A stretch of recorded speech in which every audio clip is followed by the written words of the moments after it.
কবরের যাত্রী, তোমার আমার সামনে আখিরাতের 5টা মামলা দাঁড় হইয়া আছে। এই মামলা জুড়ে খোদা রাখা একবার কেউ আর দ্বিতীয়বার দুনিয়াতে এসে আকুল করিয়া এইবার কিন্তু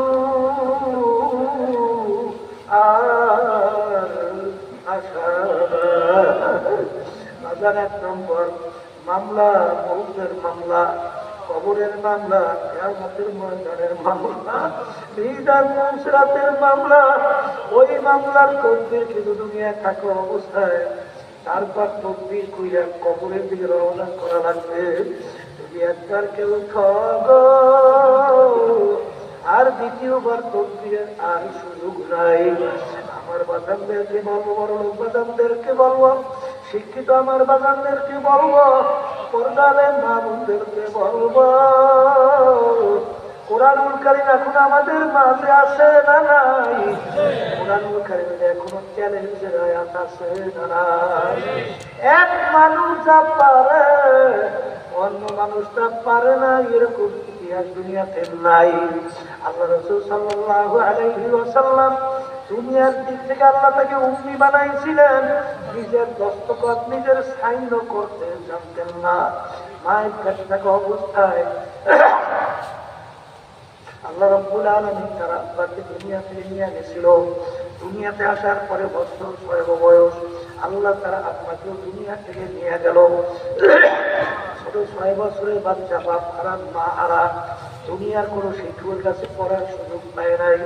আল্লাহর হাবিবের উপরে 30 পারা কোরআনুল কারীম নাযিল হইল। যার শুরুতে আল্লাহ রাব্বুল আলামিন চ্যালেঞ্জ হিসেবে বলল, যালিকাল কিতাব লা রাইবা ফীহ। তখন এই ক্যারি ফিরত ওই যে তরেন্দ্র ইউনিভার্সিটির প্রফেসর, যখন তিনি রিসার্চ করলেন, দেখে কোরআনুল কারীম সত্য, তখন নিজে কালিমা হইয়া মুসলমান হইয়া গেল। এ আল্লাহর বান্দারা, মুসলমানের আমার বাজানা মুসলমানের ঘরে জন্মগ্রহণ কইরা বাজান কিছুদিন আগেও দেখছো আমেরিকার এক পাদ্রী, খ্রিস্টানদের এক ধর্মযাজক, তিনিও রিসার্চ করার পরে সেদিন কালিমা পড়িয়া মুসলমান হয়ে গেল। তিনি মন্তব্য করলেন, এতদিন পরে আমার নিজের ঘরে আমি ফিরে আসলাম। আজকে মুসলমানের ঘরে জন্মগ্রহণ কইরা খোদা না খাস্তা কিয়ামতের ময়দানে যদি জাহান্নামের শিকল হাতে পায় লাগে, সে কপাল পোড়ার সার জাহানে হইতে পারে না।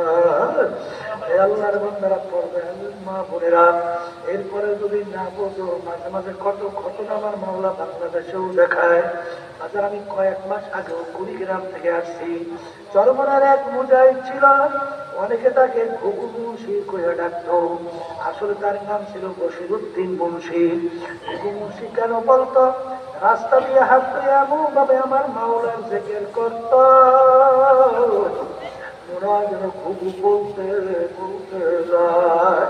তিনি দুনিয়া থেকে বিদায় নিয়ে কবরে যাওয়ার পরে 32 বছর পরে 32 বছর পরে নদীর ভাঙ্গলে যখন তার কবর ভেঙে গেল, কাপড়ের কাপড় সহ লাশ আনাম তাজা বের হয়ে আসলো।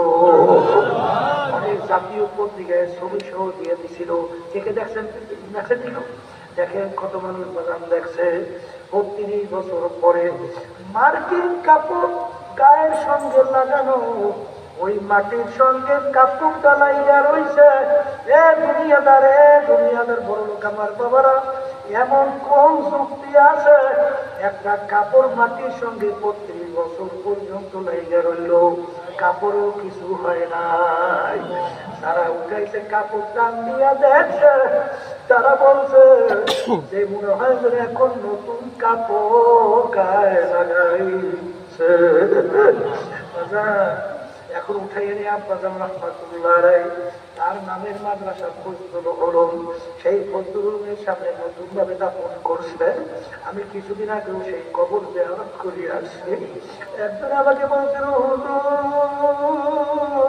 মুখ থেকে কাপড় সরাইয়া দেখছে ৩২ বছর আগে যে দাড়িতে মেহেন্দি লাগাইছে এখনো লাল চকচক চকচক করতেছে। হলো আল্লাহ এরকম মাঝে মাঝে কত ঘটনা আমার মালিক দেখায়। আমির হামজা রাদিয়াল্লাহু তাআলা আনহু শাহাদত বরণ করার ৫০ বছর পরে যখন তার লাশ মোবারক বের হয়ে আসলো, মনে হয় যেন এখন মাত্র ঘুমাইয়া রয়েছে। ইরাকের দাজলা নদীর কিনারে দুইজন সাহাবায়ে কেরামের লাশ মোবারক পাওয়া গেছিল ১৪০০ বছর পরে। বাগান একেবারে চক্ষু ছিল খোলা, মনে হয় যেন এখন ঘুমাইয়া রয়েছে।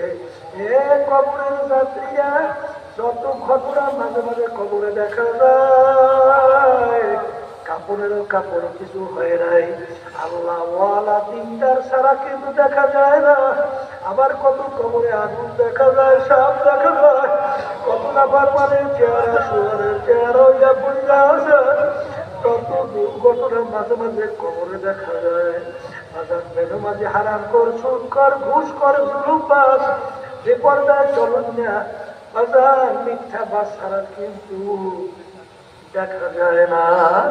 এই জন্য আমার বাজানদেরকে বলবো, মালুমদেরকে বলবো, বৈজ্ঞানিক আবিষ্কার করার পরে বলছেন আমরা যে সূর্য দেখতেছি দুনিয়া থেকে ৯,৩০,০০,০০০ মাইল দূরে আছে।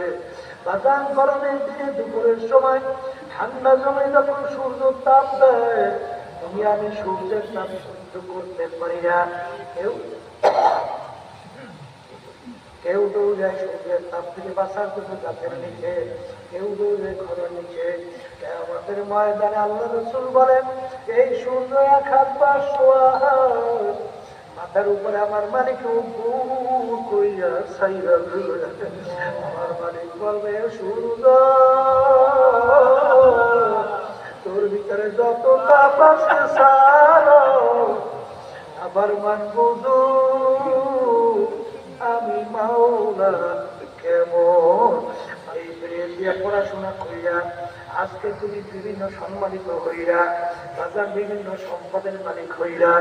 এই ব্রেন নিয়ে মাতকে দান করলো, এই কুরিয়া দেখে নিয়ে মাতকে দান করলো, সাবান দিয়া কথা বলি নিয়ে মাতকে দান করলো, আত্মার নিয়ে মাতকে দান করলো।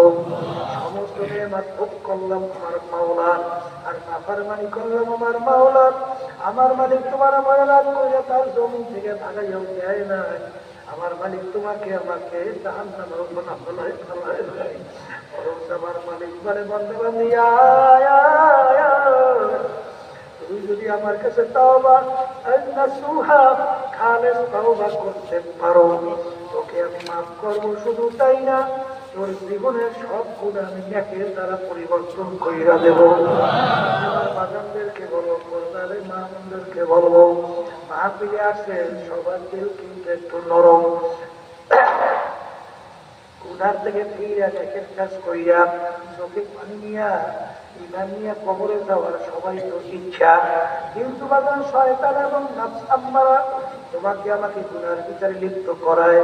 এই জন্য আল্লাহ রাব্বুল আলামিন তোমাকে আমাকে বলছেন, ওয়াকুনু মা'আস সাদিকিন, তোমরা সাদিকিন বান্দাদের সঙ্গে হও। আমি আমার বান্দাদেরকে বলবো, চরমনাই বুঝি না বাজান, অন্য অন্য তরিকা বুঝি না, আমাদের উদ্দেশ্য আল্লাহর হুকুম মাইনা নবীর তরিকা অনুযায়ী চইরা গুনার থেকে ফিরে নেকের কাজ কইরা ইমানকে মজবুত কইরা তারপর দুনিয়া থেকে বিদায় নিয়ে কবরে যাওয়া লাগবে। যাদের চরমনাই তরিকা ভালো লাগে আজকে তাওবার ভিতরে তাওবা করবেন। বর্তমান পেশাগুলো চরমনাই তার কাছে মুরিদ হয়ে গেলাম, আল্লাহ আপনাদের নিয়াতকে কবুল করবেন।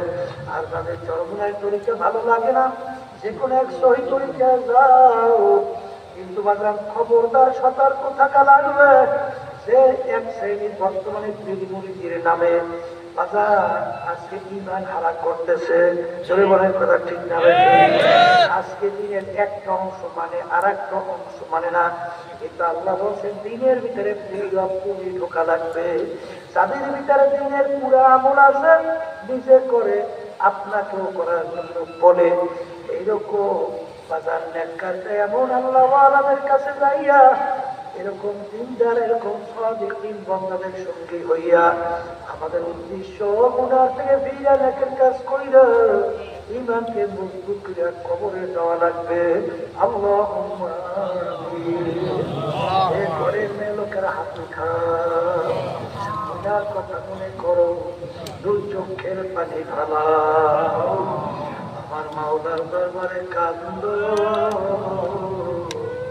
আর মাপ চাও। যদি কান্না না আসে মনকে বুঝাও করে মন, একদিনে ঘরের দরজা দিয়ে নতুন বউ হইয়া উঠছিলারে মন। কত মেয়ে লোকে শরবত খাওয়াইল, কত মেয়ে লোকে বাতাস করলো, আমার এমন একটা দিন আসবে এই ঘরের দরজা দিয়া মরা লাশ হইয়া বের ছেলে কান্দে মামা করে কান্দে মামা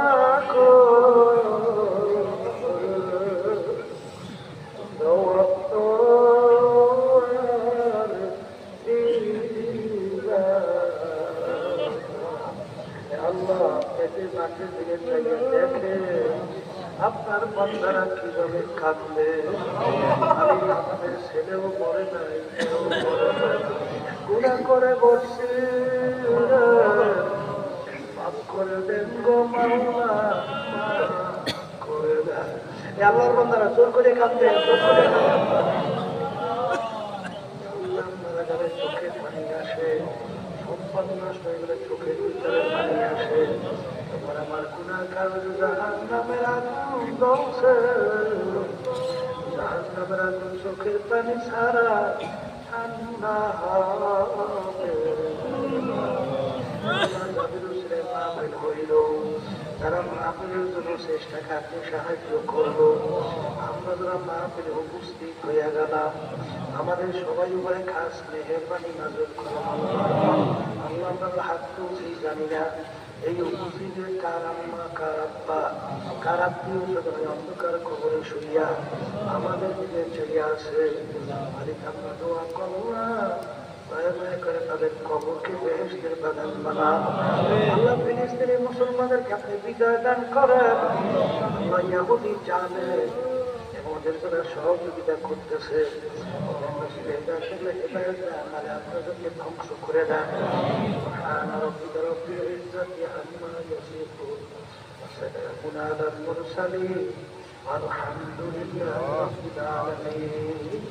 কেউ না, একজন আরেকজনের গায়ের সঙ্গে হাত লাগান, হাত লাগিয়ে একটু তওবা করেন, কারণ এখানে অনেক আল্লাহর খাস কথা